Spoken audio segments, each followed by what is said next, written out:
ভারত কখনো বাংলাদেশের বন্ধু ছিল না, একটি দলের বন্ধু ছিল। তাদের সেই বন্ধু শেখ হাসিনা যখন দেশ থেকে পালিয়ে গেল, তখন তারা বাংলাদেশের মানুষের উপর শত্রুতা করে পানি ছেড়ে দিয়েছে বলে মন্তব্য করেছেন বিএনপির স্থায়ী কমিটির সদস্য অধ্যাপক ডাক্তার এজেড জাহিদ। লক্ষ্মীপুর শহরের পূর্ব বাঞ্চানগর এলাকায় জেলা স্বেচ্ছাসেবক দল আয়োজিত ত্রাণ বিতরণ অনুষ্ঠানে প্রধান অতিথির বক্তব্যে তিনি একথা বলেন। এ সময় উপস্থিত ছিলেন বিএনপির যুগ্ম মহাসচিব সাবেক সংসদ সদস্য শহীদ উদ্দিন চৌধুরী অ্যানি, বিএনপির কেন্দ্রীয় সহ সমাজ কল্যাণ বিষয়ক সম্পাদক ও জেলা বিএনপির সদস্য সচিব শাহাবুদ্দিন সাবু, স্বেচ্ছাসেবক দলের কেন্দ্রীয় সভাপতি এস.এম. জিলানী, সাধারণ সম্পাদক রাজিবা হোসেন।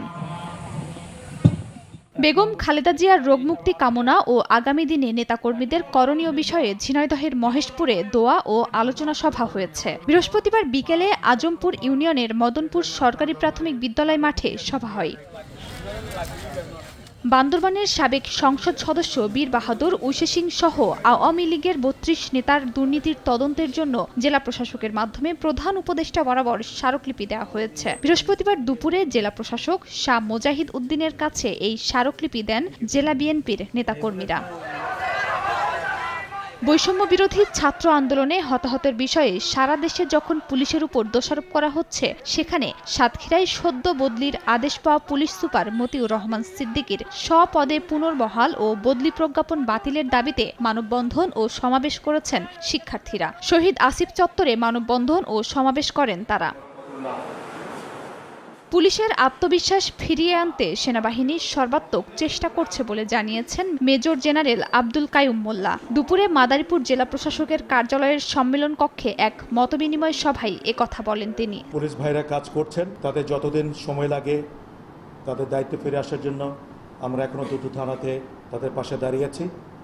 তাদের আত্মবিশ্বাস ফিরিয়ে আনার জন্য সেনাবাহিনী সর্বাত্মক চেষ্টা করছে এবং আপনাদের পাশে আমরা সবসময় আছি। অন্তর্বর্তীকালীন সরকার দায়িত্ব গ্রহণ করেছেন, তাদেরকে একটু জায়গায় আমরা দাঁড়াতে দিচ্ছি না। বিভিন্নভাবে বিভিন্ন গোষ্ঠী এই সরকারকে নড়চড় করে দিচ্ছেন, এই সরকারকে ভিত নাড়িয়ে দিচ্ছেন। বাগেরহাট জেলার সার্বিক পরিস্থিতি ও জনগণের জানমালের নিরাপত্তা নিশ্চিতে করণীয় বিষয়ে মতবিনিময় সভা করেছেন বরিশাল ক্যান্টনমেন্টের general officer commanding GOC major general Abdul Qayyum Mollah. সভায় বাগেরহাটের সব অবৈধ অস্ত্র উদ্ধারের ঘোষণা দেন তিনি। সার্কিট হাউসে অনুষ্ঠিত সভায় জেলা প্রশাসক মোহাম্মদ খালিদ হোসেন, পুলিশ সুপার মোহাম্মদ তহিদুল আরিফ, অতিরিক্ত জেলা ম্যাজিস্ট্রেট মোহাম্মদ আরিফুল ইসলাম সহ জেলা প্রশাসন, পুলিশ প্রশাসন ও সংবাদকর্মীরা উপস্থিত ছিলেন। চলমান যৌথ অভিযানে অস্ত্র উদ্ধারে সাংবাদিকদের সহযোগিতা চেয়েছে সেনাবাহিনী। ভৈরব উপজেলা কনফারেন্স রুমে সাংবাদিকদের সঙ্গে মতবিনিময়কালে সেনাবাহিনীর Bhairab camp commander lieutenant colonel Farhana Afrin নির্ভরযোগ্য তথ্য দিয়ে সেনাবাহিনীকে সহযোগিতা করার আহ্বান জানান। সাংবাদিকদের সঙ্গে মতবিনিময় সভা করেছেন খাগড়াছড়ির পৌর প্রশাসক নাজমুন আরা সুলতানা। এ সময় পৌরসভার রাজনৈতিক প্রভাবমুক্ত হওয়ার পাশাপাশি স্বচ্ছতা ও জবাবদিহিতা নিশ্চিতের প্রতিশ্রুতি দেন তিনি। যশোরের কেশবপুরে ইজিবাইক চালক সোহাগ হোসেন বায়েজিদ হত্যায় জড়িত মনিরুল শেখকে গ্রেফতার করেছে ডিবি পুলিশ। বুধবার রাতে সাতক্ষীরা সদর উপজেলার সিকরি এলাকায় অভিযান চালিয়ে তাকে গ্রেফতার করা হয়। এ সময় তার কাছ থেকে ছিনতাই করা ইজিবাইকটি উদ্ধার করা হয়। পঞ্চগড়ের তেঁতুলিয়া উপজেলার বাংলাবান্ধা ইউনিয়ন পরিষদের চেয়ারম্যান কুদরতি ক্ষুদা মিলনের বিরুদ্ধে জমি দখল, হামলা, মামলা ও দুর্নীতিসহ নানা অভিযোগে বিক্ষোভ ও মানববন্ধন করা হয়েছে। শহরের শেরিবাংলা পার্কে কেন্দ্রীয় শহীদ মিনারের সামনে এ মানববন্ধন করেন ভুক্তভোগীরা। পরে জেলা প্রশাসকের মাধ্যমে অন্তর্বর্তীকালীন সরকার বরাবর স্মারকলিপি দেন তারা। একই সঙ্গে পঞ্চগড় পুলিশ সুপার ও সেনাবাহিনীর কাছেও স্মারকলিপি দেওয়া হয়।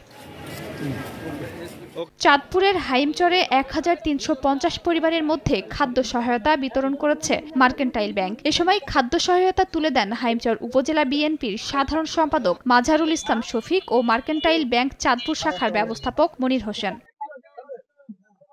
কিশোরগঞ্জে বাংলাদেশ ইসলামী ছাত্র শিবিরের কর্মী সমাবেশ অনুষ্ঠিত হয়েছে। জেলা শিল্পকলা একাডেমি মিলনায়তনে জেলার উত্তর ও দক্ষিণ শাখার কর্মীদের নিয়ে এ সমাবেশ হয়।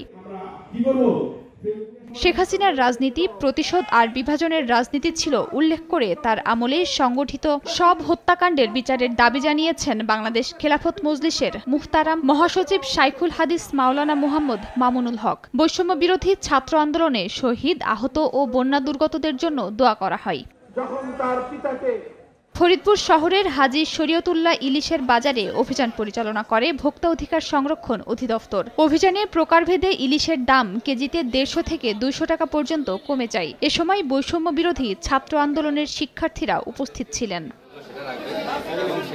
চট্টগ্রামে নিজ কার্যালয়ে সাংবাদিকদের সঙ্গে মতবিনিময় করেছেন নবনিযুক্ত পুলিশ সুপার রায়হান উদ্দিন খান। এ সময় অস্ত্র উদ্ধারের ক্ষেত্রে সাধারণ মানুষকে পুলিশকে সহায়তা দেওয়ার জন্য আহ্বান জানান তিনি। সম্প্রতি Khagrachhari cantonment public school and college মাঠে 1 টাকার বাজারের আয়োজন করা হয়। সেনা রিজিয়ন ও বিদ্যানন্দ ফাউন্ডেশনের যৌথ উদ্যোগে নিম্ন আয়ের 500 পরিবার এ সুবিধা পেয়েছে। মাত্র 1 টাকায় প্রয়োজনীয় বাজার কিনতে পেরে খুশি হতদরিদ্র মানুষ। একই বাজারে 10টি পরিবারকে গরু ও ঘর দিয়ে পুনর্বাসন করা হয়।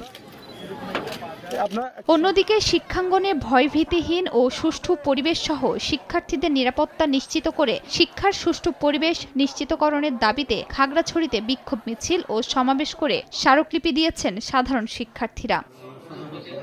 খাদিজা স্বপ্না, সময় সংবাদ।